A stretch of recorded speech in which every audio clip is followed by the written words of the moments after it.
Graça e paz, povo de Deus. Amém, queridos?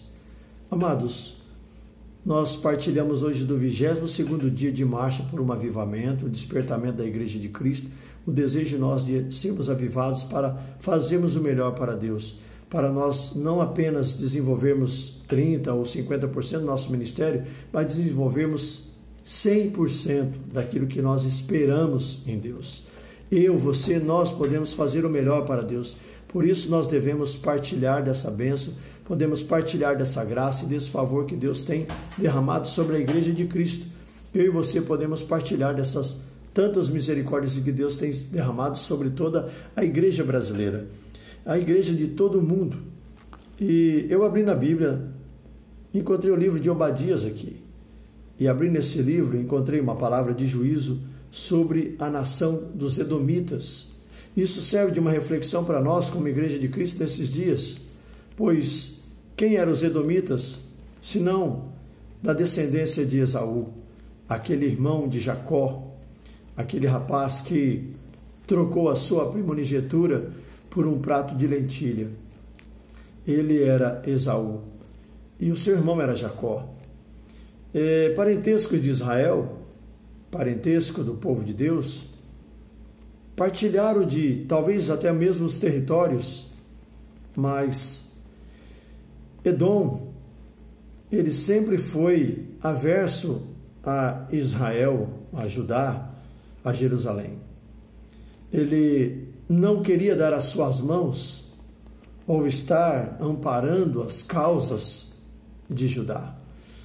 E por isso, Deus, um tempo, marcou a sua sentença de destruição. O profeta Obadias, ele prediz essa palavra. Também Ezequiel, ele fala também sobre essa predição a respeito da destruição dos Edomitas, né? A geração de Esaú. Veja, queridos, por que isso sucede? Porque Deus encontrou no coração dos Edomitas engano, falta de amor, falta de compaixão.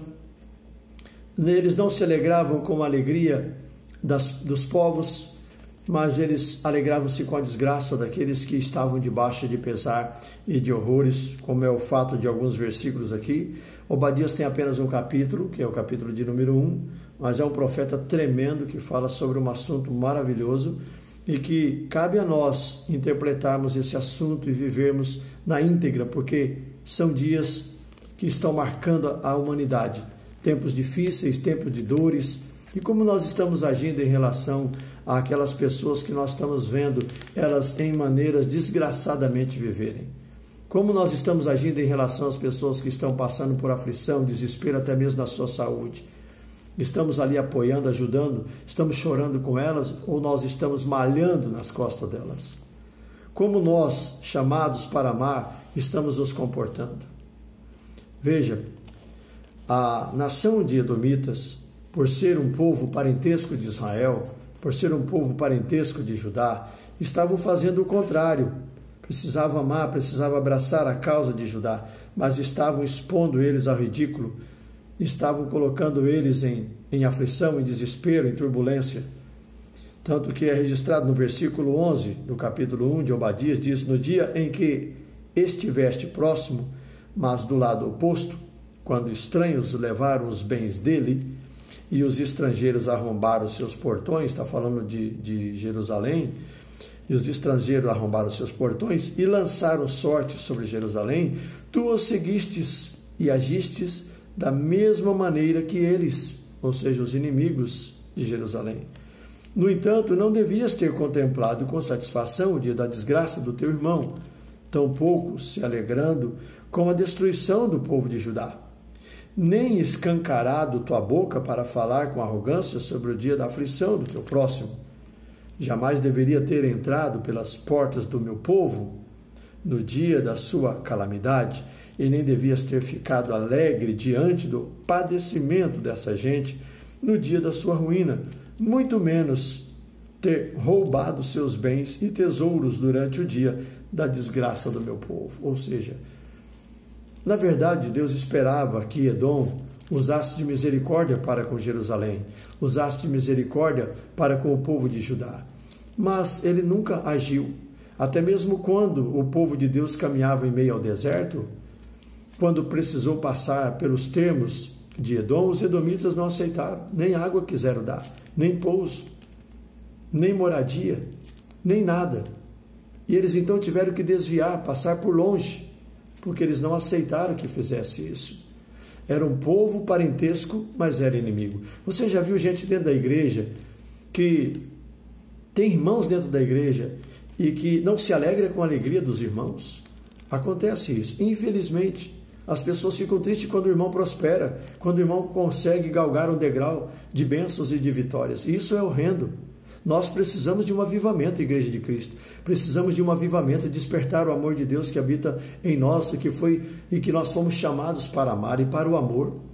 Mas nós estamos vendo esse tipo de comportamento dentro da igreja, o espírito edomita dentro da casa de Deus. Nós precisamos urgentemente de ser avivados, despertados para amar. Nós fomos chamados para o amor, fomos chamados para profetizar vida e não para profetizar desgraça e destruição no meio do povo de Deus.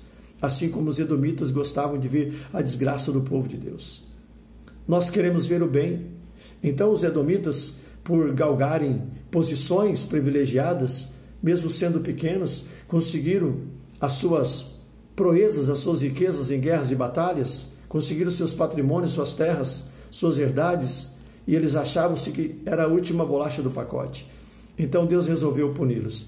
Assim Deus também, no seu tempo do fim, provocará isso e fará isso com nações rebeldes, com nações ignorantes e arrogantes, e até mesmo cristão, quando não quiserem se dobrar ante o seu amor para amar o seu próprio irmão. É um grande recado para nós nesse tempo, levando-nos a entender que nós precisamos de um comportamento de mudança e transformação. Eu, você, nós, cada um de nós precisamos amar as pessoas que estão em aflição e desespero, intercedermos por ela e, se possível, ajudarmos essas vidas. Nós somos chamados para isso. Essa é a nossa missão. Não devemos desdenhar as coisas que têm sucedido de mal em relação às pessoas, mas ter em nosso coração uma compaixão, um amor por elas. A igreja nasceu para fazer o bem e nós precisamos fazer o bem. Vamos nos avivar, vamos ser despertados para o amor de Cristo. Nós temos tempo ainda para que nós façamos o bem. É um tempo de grande colheita. É um tempo onde Jesus diz: orai ao Senhor da seara para que envie ceifeiros, porque a seara é muito grande. Nós vamos ceifar muitas almas para Deus. Mas precisamos amar, precisamos cogitar esse amor dentro de nosso espírito, precisamos pleitear pela causa de Deus, pelo reino de Deus. Amém, queridos? Quero deixar essas palavras ao teu espírito, para que Deus produza dentro de você o desejo de amar as pessoas as quais estão ao seu lado, até mesmo sendo seu parente, e às vezes você não consegue amá-los. Pelo contrário, consegue odiá-los, mas não amar. Não fomos feitos para o ódio, mas para o amor. É importante que nós vivamos isso nesse tempo, para que nós não sejamos punidos com os demais que estão sendo punidos. A Bíblia diz que Deus nos convenceria do pecado, da justiça e do juízo. Que Deus nos convença disso. Não nos alegremos com a desgraça dos outros, mas compartilhemos dessa desgraça, dessa aflição e dessa tristeza, possamos ajudá-los. Pois a Bíblia diz que nós devemos alegrar com os que se alegram e chorar com os que choram. Pense nisso. E Deus te abençoe poderosamente no nome de Jesus Cristo, para a glória de Deus. Amém, queridos? Fique na paz. Deus te abençoe.